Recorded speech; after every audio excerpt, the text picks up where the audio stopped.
This topic might start some arguments, everyone. But honestly, I'm finding it hard to believe I'm live streaming to 600 people, and many are asking if I prefer Hanoi or Ho Chi Minh City. Okay, so I'm going to be completely honest with you all. But please, be kind and don't throw stones at me, because I don't have a bulletproof vest at home, okay? I don't have any kind of protection, just my small self. If you want to scold me, go ahead, but otherwise, just listen. I'm sharing this honestly because I'm from Central Vietnam. I'm not from the north or the south, so I think I can be the most objective. I've lived in Hanoi for 4 or 5 years, and I've also lived in Ho Chi Minh City for 4 or 5 years, so I have a good perspective. First, I lived 18 years in Ha Tin in central Vietnam. Then I moved to Hanoi for about 4 or 5 years. I had a wonderful time there, and I have a lot of close relatives there. I used to go back to Hanoi very often. For example, last year I went back 3 or 4 times. But this year, with the pandemic, I can't go anywhere. I think I went back in March, and then the pandemic hit, and that was it. The culture and personality of people in Hanoi are very different from Saigon. Let's analyze how these differences might affect us. In Hanoi, regarding services in general compared to Saigon, well, Hanoi also has its good and bad service providers. But if we're comparing services, Saigon's services are definitely much better. And because of that, people in Saigon are willing to spend a lot of money on things. Back when I was working part-time in Hanoi, selling things online, the most stable and frequent customers, the ones who bought the most, were from Saigon. They were from the south and they were always buying. The store owners, they were also very charming and skillful, which led to a lot of sales. Let me tell you, recently I bought something online.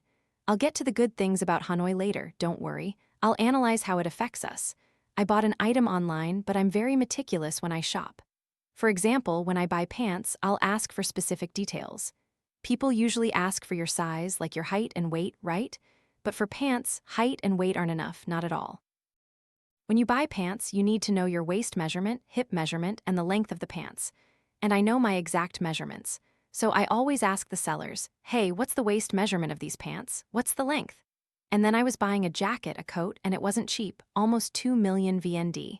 I was willing to buy it if all the measurements were right. It was a long wool coat, so I asked, hey, what's the total length of the coat? What's the sleeve length?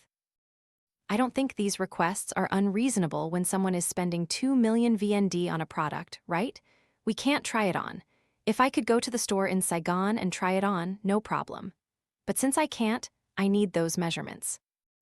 Oh my goodness, the responses from the two shops were completely different. Let me tell you about the shop in Hanoi where I bought the coat. The seller replied, oh, I'm sure it'll fit you.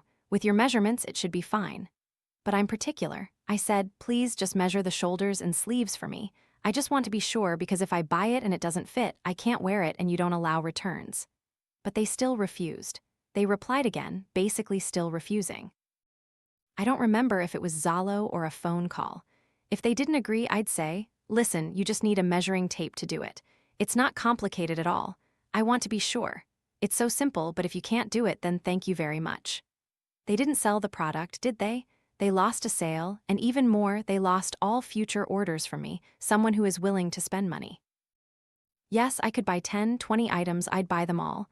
But no, they still didn't agree. You know what? About 1 or 2 weeks later, the shop messaged me again.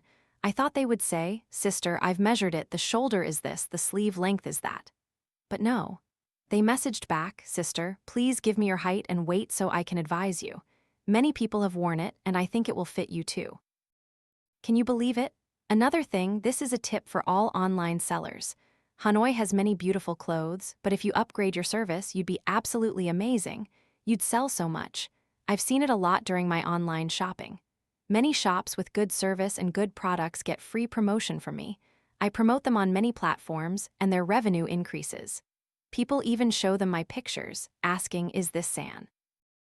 Honestly, those small shops wouldn't be able to pay me for promotion. But I share because their service is so good and their products are so good. So, if you're selling online, you must sell service. That is incredibly important, and the more money people have, the more they need good service. People go to luxury brands like Chanel or Gucci not just for the products, but for the service, right? Alright, next up, the pants story. I asked a shop in Saigon about these pants. They looked great in the photos. The information they gave me about the price and material was fine. But of course, I'm very picky. I needed more details, the length of the pants and the waist measurement.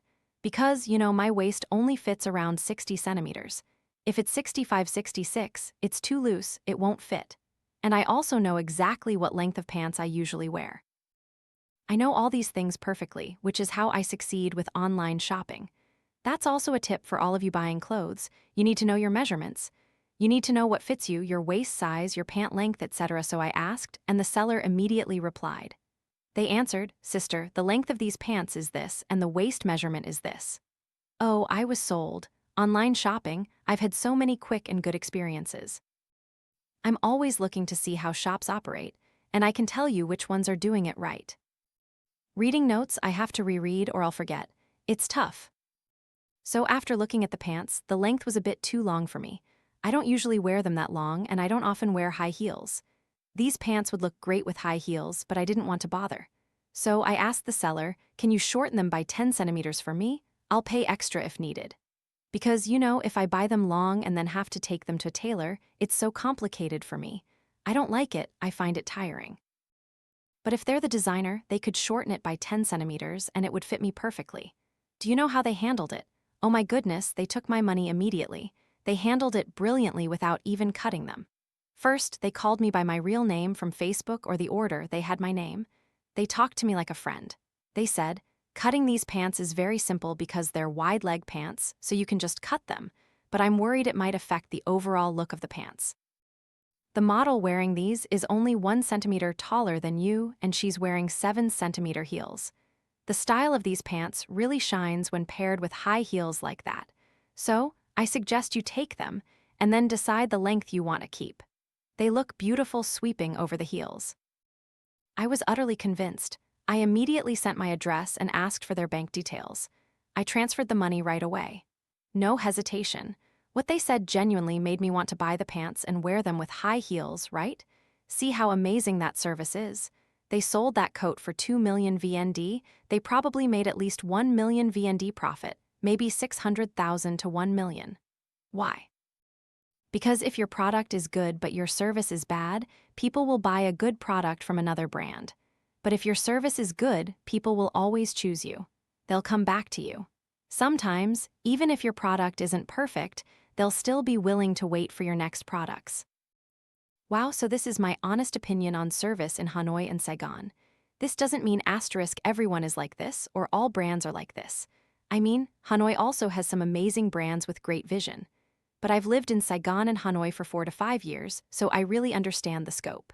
Even now, when I travel from Saigon to Hanoi and shop, I instinctively know, okay, I'm in Hanoi, I need to know I'm in Hanoi, because it's so different. It's really. Let me tell you more. Do you want to hear? I'm so picky. I even ask them to send me real photos of the fabric. I want to see what the actual fabric looks like. For example, when I bought my bedding set, it was about 2 million VND for just the cover, no joke. But for them to show me the fabric, it was so simple. If they're confident in their product, there's no problem, they'll show it to me. And after they sent the photos, I knew, okay, this is the kind of thoughtful shop I like, so I bought it immediately. The shop owner was so nice and sweet. They used cheap shipping but immediately booked a Grab to deliver it to me. So next time I'll buy from them again. And that shop, *oc to pudding *, I shared it on my Instagram story, and 20,000 people saw it. I'll talk about other brands another time, but let me keep telling you stories. That's how particular I am about shopping. I will only buy from certain shops. I don't need any others. Now there are more choices, especially if the service is bad, I won't like it. So that's one thing I'm saying Hanoi is really lacking. They need to improve a lot in terms of service. Sometimes, Hanoi shops might think, well, I'm still selling well, my customers are still buying, so I don't need to change. But actually, people in Saigon are more pioneering, and they can expand their businesses more, earning more, thanks to good service. So that's my comparison. But then, shifting gears when we live in a place. When I moved to Saigon 4 or 5 years ago, I didn't become overly close with many people here. My closest relationships are still in Hanoi. So, what does that mean? It means we tend to find close relationships more easily in. I don't know, maybe I just haven't met them yet, right? Maybe it's that I'm past the age where it's easy to make those kinds of deep friendships. But I feel that Hanoi has an unexplainable sense of intimacy and closeness. That's because I have more close relatives there, and I go back for those close connections. If I didn't have anyone close in Hanoi, it would be different. Hanoi as the capital city is definitely safer, especially politically, I think. But in Saigon, the economy is more developed. In Saigon, you'll earn more money. Hanoi people are meticulous and discerning. They know how to save money. They're farsighted. What's the word? They're more about careful, long-term thinking. Saigon people are more liberal and relaxed, but that's also why they earn more. Hanoi people, with their close connections, are very profound and intimate. I've dated Hanoi men, and I've also dated Saigon men. Of course, you can't generalize all men in a place based on a few individuals, but Hanoi men, or northern men, I find them quite subtle and refined. Southern men are very doting. Hanoi people are meticulous, and because they're meticulous, their work is very precise. But they're less likely to make breakthroughs because they're cautious. They don't want too many risks. They prioritize safety and tend to be more family-oriented. Saigon people are more independent, freer, and less judgmental. It's a very broad and comfortable world, which is why I see that LGBT individuals prefer Saigon. People in Saigon are more open-minded about these things. So, it's clear. It just means that you should stay wherever you feel most comfortable, rather than one place being better than the other. Saigon and Hanoi both have their differences. But again, I want to say that for those online sellers, we should have better service so customers will spend more money, will sell more. You know what? In Saigon, the shipper who delivers my orders were so familiar that even if it's a cash-on-delivery order, I can tell him, just leave it there. Sometimes he doesn't even need to call me. He just texts, I left it downstairs, because he knows which apartment I'm in. This makes things so simple for both of us. Or when my motorbike breaks down on the street, someone always helps. People are very willing and kind to help strangers. I'll conclude with this. I don't know if I should conclude, but this is just my feeling, and everyone's feelings can be different. But my impression is that in Hanoi, close and intimate relationships are very deep. However, strangers tend to be a bit indifferent. I mean, sometimes strangers are good, but others just don't care.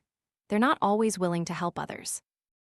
But in Saigon, strangers are always willing to help. Yet, I haven't found those deep, profound relationships here. Maybe it's just my experience.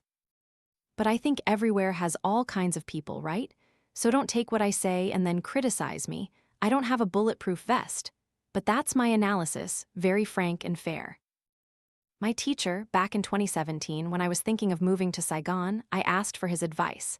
He had lived in Saigon before but didn't quite get used to it. So, you see, each of us is different, not everyone is the same. He felt that, of course, everyone there was good and nice, but he found it hard to get close to anyone in a deep way. So he told me, go there for a few years, earn some money, and then come back to Hanoi. Saigon is a great place to make money, but you should still come back here because you have more close relationships here. So, everyone has their own opinion, but I don't know where I'll end up. I really like Saigon, but you know, life is full of all kinds of people. And you know what the most important thing is? It's yourself. You need to understand, if I'm a fish, do I belong in saltwater or freshwater? Saltwater fish belong in the ocean, freshwater fish belong in the river. And rivers and oceans both have their own unique positions and values. It's just a matter of, if we're a fish, where should we be? Laughs just sharing honestly, everyone. Remember my shopping advice. So, if any of you watching are selling online, be careful. One day, I might buy something from you. The lamp salesman, do you know the Panasonic lamps? I'll share about him later. This is a lamp I bought, and I was given such detailed advice. I was so well advised that I even learned how to choose a lamp myself. And that lamp salesman, he kept saying, I'll show you how to choose a lamp, even if you don't buy it from me. After he said that, I couldn't even think of going anywhere else. I just wanted him to introduce me to a few, and I'd buy them right away. It's easy to get money from people who have money, but it's hard to get it from people who don't. But with good service, it's easy to get money. If you don't believe me, I'll send you the messages. I'll show you how to choose a lamp, even if you don't buy it from me. Then he explained, and this is good knowledge for you all. Normally, a lamp has a CRI color rendering index, which indicates how closely it resembles natural light. We usually don't pay attention to that number, right? Next time, when I film a video, if I have the chance, I'll talk more about this lamp and explain that CRI number. The CRI indicates how close the light's color rendering is to natural sunlight. You should buy lamps with a CRI of 90 or above. Most people buy lamps with a CRI of only 80. You should buy lamps with a CRI higher than 90, and even better if it's over 95. Oh my God, he shared all that so thoughtfully and meticulously. I couldn't dare to go anywhere else to buy a lamp. I looked up his shop everywhere. He was just so charming. That's not all, it didn't stop there. Another shocking thing about this shop. After I had installed the lamp and it was working, he messaged me and said, "Sister, could you please leave a review for my lamp on the e-commerce platform? Because I'm new to online sales. Before, I only sold in my physical store. So, please help me with a rating." I think he said rating. So I replied, "Okay, I'll use it for about a week, and if the lamp is still good, I'll definitely give you a 5-star rating." You know what he said then? "Yes, please go ahead and use it. If you have any problems, please contact me. Our lamps have a 2-year warranty, 1-to-1 exchange. Whatever the issue, just ship it to me, and I'll cover the shipping fees." Oh my goodness, you guys, he said, "I'll cover the shipping fees both ways. And listen, this lamp salesman is in Hanoi, everyone. He's in Hanoi. I will definitely share this lamp salesman with you all. I will definitely share him. Why is he so amazing? First, he's so nice. Second, he's incredibly confident in his product. A 1-to-1 exchange for 2 years, and he covers the shipping. I couldn't dare to buy a lamp anywhere else, ever again. He's so endearing, isn't he? I wish there were more charming sellers like him. You know, getting free shipping makes me happy. You should also buy from sellers like this. This lamp, you know, its original price was 1.2 million or a bit more, but I bought it on 11.11 sale, so it was much cheaper. I'll share the link tomorrow if it's still on sale. Remember to ask in the Q&A section, I always forget. I'll share it tomorrow. As I've become an online shopper, I've gained a lot of life experience from it. When I find a shop I like, I only buy from them. In the app, right? When it comes to express delivery services like Jio Hang Enhan or Jio Hang Tight Keem, they have customer information. Please, don't bomb cancel return orders, it's terrible for the sellers. Because the number of cancellations or returns shows up on your phone number. It displays right there. When your number pops up, the delivery guy will know how many percentage of your orders you've returned. For example, if you order 10 items and return 5, your return rate is 50%, making your number risky, and they might not want to deliver. But I have a perfect record. I have never returned or canceled a single order in my entire online shopping life. My phone number has a 0% return rate. Do you want to know my secret? I've never returned anything. My rules are very simple. First, for cheap items, I don't overthink it too much. I'll just accept it. If it arrives and isn't exactly what I wanted, it's fine because I bought it cheap and low quality is to be expected. But for expensive products, those that cost millions, I'm extremely cautious before buying. I have to look and ask a lot of questions. Like I told you about clothes, all the measurements and fabric material. You know, just by a close-up picture, I can tell what the fabric is. You might see beautiful pictures, but if you don't know the fabric, you're buying it for nothing. You need to know the fabric. For electronics, I only buy from reputable places. When you're shopping on e-commerce sites, pay special attention to the reviews, the star ratings and reviews. You should read them very carefully, not just the 5-star ones, but also the 1-star ones. If you're still not sure, message the seller and ask even more detailed questions. Okay? I'm happy to share, and I have many more fun stories. I've only been talking about one question so far, and I've told you so much. It's so captivating. You all probably know that lamp salesman now, or that chair salesman, or whatever. But the lamp seller, he's an older brother man. I just couldn't bring myself to buy from anywhere else. I couldn't dare. That's just how my heart is.